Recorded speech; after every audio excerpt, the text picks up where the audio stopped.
जय श्री राम भाइयों, जय श्री बागेश्वर। कहते हैं कि किस्मत को कोई बदल नहीं सकता।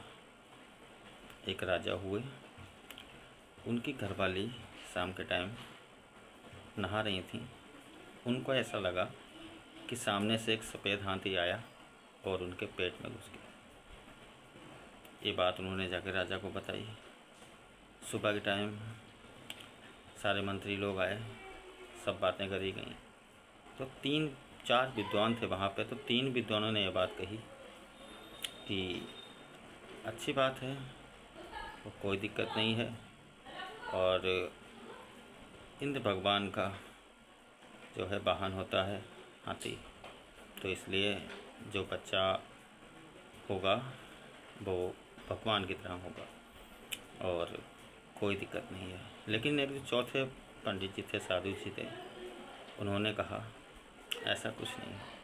सफ़ेद हाथी का मतलब ये है कि जो बच्चा इनकी कोख से जन्म लेगा वो राजयोग का हकदार नहीं होगा, उसे राजसुख नहीं मिलेगा और वो घर से बाहर ही रहेगा आपके।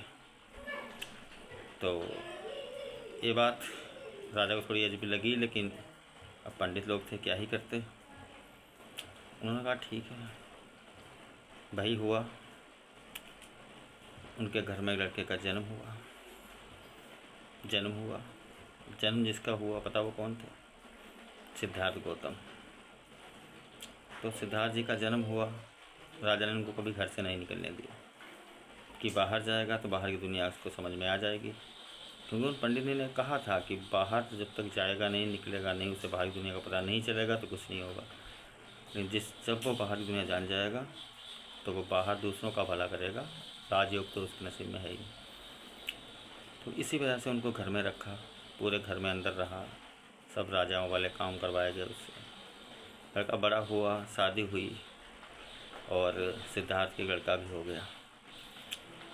एक दिन शाम के टाइम वो अपने रथ से, जो उनका ड्राइवर जो होगा, जो रथ को चलाता है, उसके साथ किसी काम से शाम के टाइम राजा नहीं थे, तो सिद्धार्थ जी बाहर निकल गए। बाहर निकल के जा रहे थे तो एक मरा हुआ आदमी उधर से शमशान घाट की तरफ जा रहा था। लोग लेके जा रहे थे, सब लोग रो रहे थे।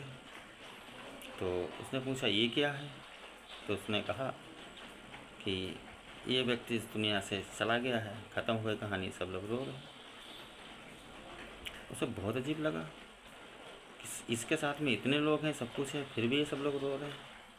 दुनिया ख़त्म हो गई, इसकी ख़त्म कहानी।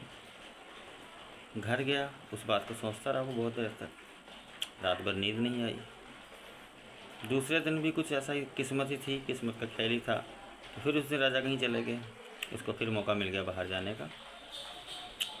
फिर वो शाम को निकला बाहर गया तो दूसरे दिन उसको एक साधु जी मिल के पेड़ के नीचे बैठे थे।